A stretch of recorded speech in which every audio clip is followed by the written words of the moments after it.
Ladies and gentlemen, I think something is happening. I came here to give you these facts. All right, let's jump into it here. So yesterday I talked about media manipulation, and I'm going to follow along with the ideas of manipulation here. This time it's manipulation against the people in the terms of what are called false flag events. You need to know this because false flag events have been played on the American people and people of the world for a long, long time. They've been used to drag people into wars. If Americans and people on the earth actually understood how many times they've been dragged into needless wars, that they would probably be pretty angry and find a way to stop all of that. But they don't, because many people don't realize how they've been fooled and lied to. Here is a Wikipedia entry for false flags. False colors, reader. Okay, the contemporary term false flag describes covert operations that are designed to deceive in such a way that activities appear as though they are being carried out by entities, groups, or nations other than those who actually planned and executed them. Historically, the term false flag has its origins in naval warfare with the use of a flag other than the belligerent's true battle flag. Before engaging the enemy has long been accepted as a permissible ruse de guerre.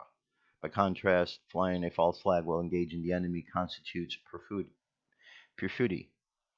Operations carried out during peacetime by civilian organizations as well as covert government agencies can by extension also be called false flag operations if they seek to hide the real organization behind the operation. Okay, and you can see here it has lists here of different times and different ways in which things are used. You can go through, you can read through this on your own. Bottom line is this.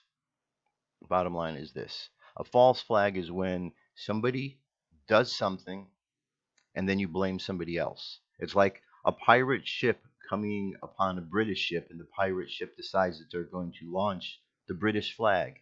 So the Brits see them and they say, oh, look, it's the more British people coming in the ship to see us.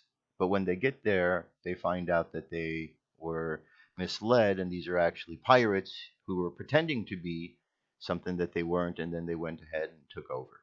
Well, that's basically what a false flag is. 9/11 was a false flag. Okay, it was there to engage people in the idea of getting into war. The Gulf of Tonkin was a false flag. We can go on and on and on. False flags, events that were meant to fool the American people into going into a war-like situation. Okay, now here is a great article. The question is, how do we overcome, or how do we understand when these false flags are happening? We need to understand how to read them and understand them. So here's a great article by Brandon Tuberville over at the Activist Post. Throughout history, versions of false flag attacks have been successfully used by governments in order to direct the force of the people toward whatever end the ruling class may be seeking. At times, that end may be war, or it may be the curtailing of domestic civil liberties and basic human rights. In other words, it's an economic agenda. Indeed, false flags are themselves capable of taking on a wide variety of forms: domestic or foreign, small or large, economic or political, and many other designations that can often blur into each other. Each may serve a specific purpose, and each may be adjusted and tailored for the specific purpose as societal conditions require. For instance, the chemical weapons attack which took place inside Syria August 2013 served as an example of a foreign false flag designed to whip up American fervor for war on the platform of responsibility to protect similar of the Gulf Tonkin. Domestically speaking, a large-scale false flag such as 9/11 can be used to whip up both a massive public support for war and popular willingness to surrender civil liberties, constitutional procedure, and constitutional human rights. Economic false flags may take the form of manufactured government shutdowns or government default designed to create a demand for austerity or other pro-Wall Street solutions. Lastly, small-scale domestic false flags such as Sandy Hook or Aurora often involve the implementation of gun control measures or a greater police state. There are, of course, many different versions of false flags, and none fit into a tightly crafted classification beyond the generalized term false flag. As stated above, some false flags may indeed embrace an element of each of the different versions listed previously, both in terms of methodology and purpose.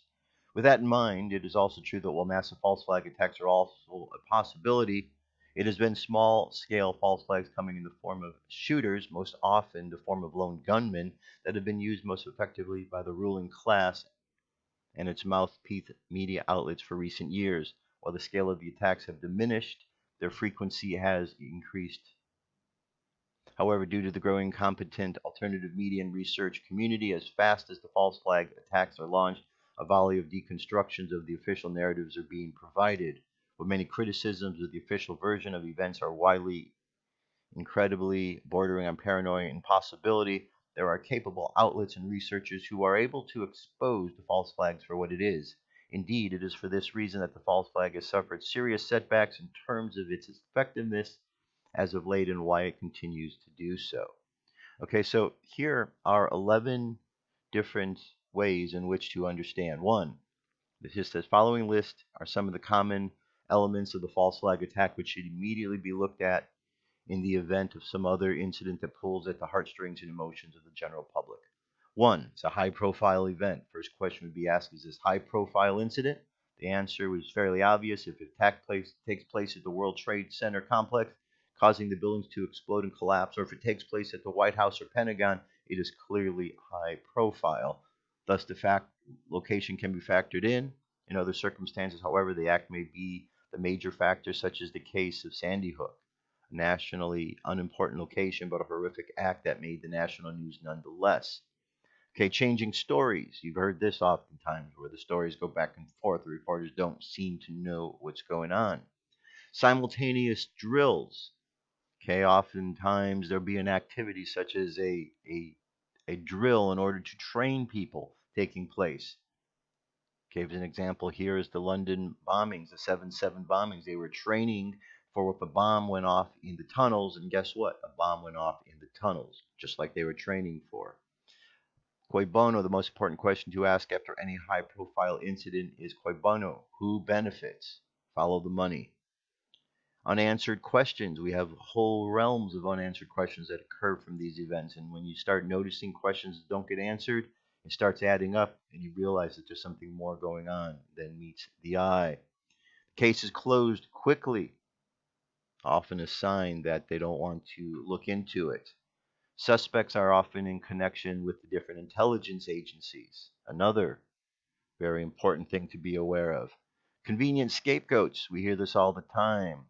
The lone gunman, or the individual who is disgruntled, whatever it is, they always have a scapegoat. And then the media promotes a narrative against the scapegoat groups or any agenda to take liberties. Also, the government begins to take action against the scapegoat and moves along the lines of the media narrative. And finally, clues in pop media. People are finding them in movies and books and so on, part of the idea of predictive programming. Although it is extremely important to educate the general public as to the nature and purpose of false flags, education cannot be the goal in and of itself. The public not only needs to know the truth surrounding specific false flag events as they appear, they need to understand the methodology of identifying them in their own and in real time. Creating a culture in which the general public is able to recognize the false flag attacks as it is happening without the need for a massive push by alternative media source researchers or activists is the first step in not only rendering the tactic useless, but in corralling the forces of the people towards true action, at the very least, creating a culture in which the force cannot be corralled by the ruling class. While false flags must be addressed, we must not only allow ourselves to be so easily diverted off the path of political action, mass mobilization, and of making the real attainable demands. And finally, one last article here. I'm going to leave this for you, but here's 42 admitted false flags. 42 admitted false flags, okay? So, look over this list. Just know that the attempt by those in power has been in the past to fool us. There's been laws put in place, propaganda bills. I told you about the Mockingbird program with the CIA and the intelligence agencies. You go back to the Council on Foreign Relations in the early 1900s, on and on and on. It's been a concerted effort to fool the people. And people keep getting fooled and then dragged into situations that they shouldn't be dragged into. We have to wake up because it's the only way that we're going to change things. So we need to wake up the situation, to remedy it, fix it, and that's all we have to do. All right, there you go. That's our topic, false flags. Read the information, check it out. The articles and links are all available, so you can do exactly that.